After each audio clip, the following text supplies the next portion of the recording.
اقرأنا آية القرآن. اقرأنا آية.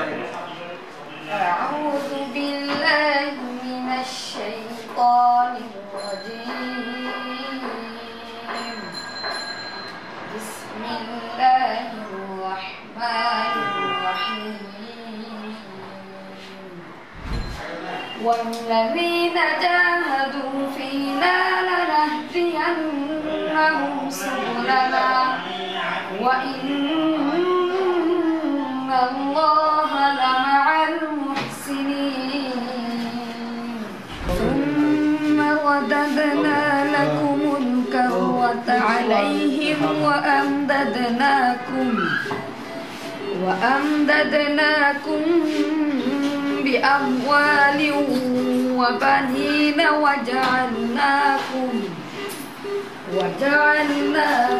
أكثر نفيرا.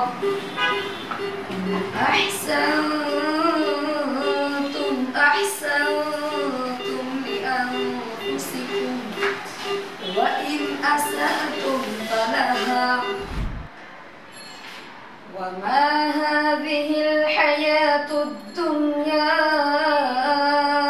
إلا لهو ولعب وإن الدار الآخرة لهي الحيوان